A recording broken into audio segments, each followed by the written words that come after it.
Welcome back to Outdoors with Larry Ray on 790 The Bet. Brought to you proudly by the Tennessee Wildlife Resources Agency and Wally Hatchett's Comfort Food and Drinks at 6439 Summer Avenue. Hey, good Saturday morning. Welcome back to Outdoors with Larry Ray. Fastest 90 minutes in outdoor radio programming. It's because of you, the listeners, and basically because I'm so structured. My wife seems to think I ought to have all our meals structured like I have the radio show here. But, we do 6 segments, try to put them together for you every Saturday morning with a variety of guests. And, of course, when I have Ron Wong in the studio, we're going to talk some fishing. Absolutely. Because Ron goes to sleep at night counting all of his rods and reels, instead of sheep, But we got a young man on with us right now that's been on the show many times. You guys know him, Jordan Lee out of Coleman, Alabama. Good morning, Jordan. How you doing, Larry? Ron, good to hear y'all's voice. Good to hear your voice too. Always keep up with Jordan. Doing my 8th month with cancer, I guess I've watched more fishing videos than I have in my life. I will tell you, it was therapeutic. And I know some of these, and a lot of these involve Jordan or some of the other folks that have been on this show. And now that I'm cancer free, I can't wait to talk to these people because they played a part in my recovery. And Jordan, your career has been pretty amazing. What you've done, back-to-back classic winners, only 3 of you guys have done that. What you've done now with Major League Fishing, and he's in the top 10 there. every tournament. Yeah, and what's interesting to watch, Jordan, he may fall down in a tournament on the first day. Look out! But the comeback, unbelievable. Yeah. Nobody does it better. Sometimes he says nobody does it better. Well, let's talk. Let's talk. As I talk to my good friends at Major League Fishing, I want to get a take from you, Jordan, about the new concept going to the 5-fish format. How does that hit you?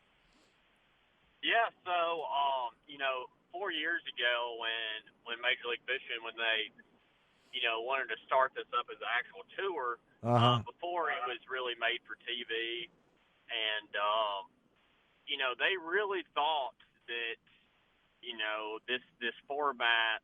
They thought that technology was the technology was going to be there for the masses to be able to go out and fish the Major League Fishing format, which it's every fish counts over 2 pounds.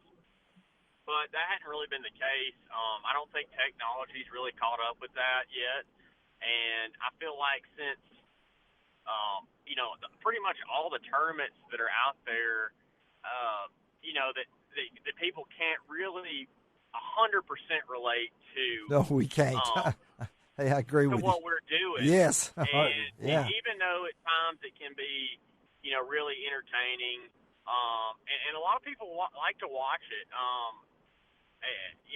They like the back and forth and where every fish counts. But just the simple fact that guys can't go out there and compete in it is really been a negative, I think. Part of it. So I think going forward, doing the 5-fish limit, catch, weight, and release. I feel like it's gonna focus on those bigger bites. They will. Well, those tournament. Go ahead. The top tournament angler. No, all I was going to say is the top tournament anglers in the country. That's kind of what it definitely differentiates them from your average fisherman is the size fish and how they can do that day in and day out. So I think it's going to be exciting, and I'm looking forward to it. Yeah, and in that 5-fish format, it's just like before the catch, release, score every bass. The only big difference is your 5 biggest bass you catch during the day is going to count because you're still able to cull throughout the day, right? Correct. Yeah. That's correct, yeah. and we're just weighing them on the water, releasing them, and when we have the score tracker too, so we know where we stand. So that score tracker, that's going to be. Yeah, that's going to be an interesting dynamic, that we've never seen, where a 5-fish tournament where you know where you're standing and those decisions that guys make during the day. I think it's going to be cool. So I do too. Kind of takes you back to the starting of any tournaments at any level.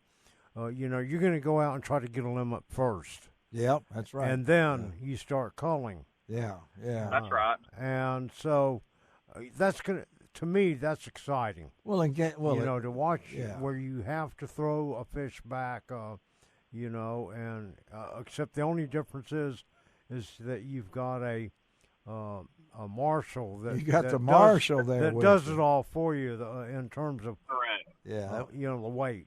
Well, when you look at this thing, and I know everybody wants to catch 5 5-pounders. How about that? That'd be really good, right? Just take that every day and go with it. But now it seems like to me it's almost going to be a slugfest here as you go for the big fish.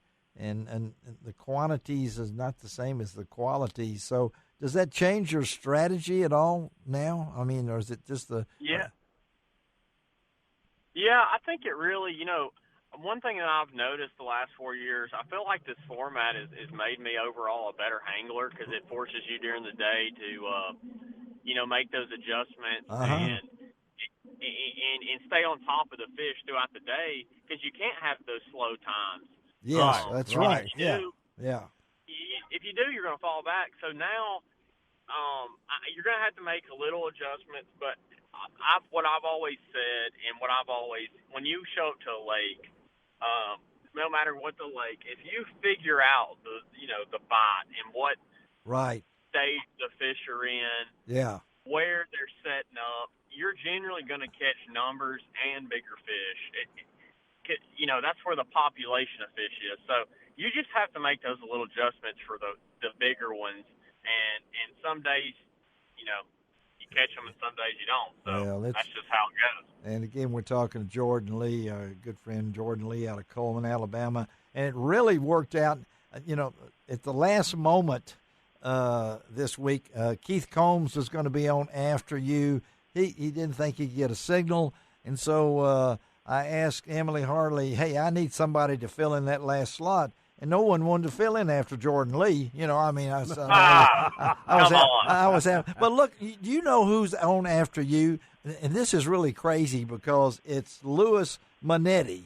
And you know what Louis just did? He did the same thing you did in 2014 at the Bassmaster College Series bracket champion. Now, how's that pretty cool? Awesome. How's that cool? That's really cool. 8 years ago, you did that. And then here comes Lewis right after you out of University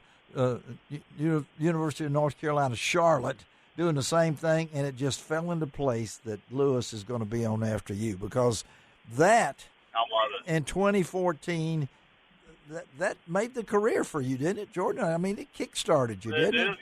Yeah. Absolutely. Well, it did. And I'm proud of him, and I wish him nothing but the best, and I know he'll do great, but that is a big accomplishment and something. Well, it was just strange. And when we talk about college fishing, yes, Jordan, talk about how you're helping the University of Auburn bass team to grow because now you're kind of affiliated to it. Well, yeah, he's a supporter, coaching, and everything else. Talk a little bit about what does that mean to you to help these kids? Well, I honestly, I feel like these kids now, well, it seems to me like they have such a better head on their shoulders way to me when I was their age. Yes, and how advanced and how they are fishing. I think that's just the nature of the sport. And in college,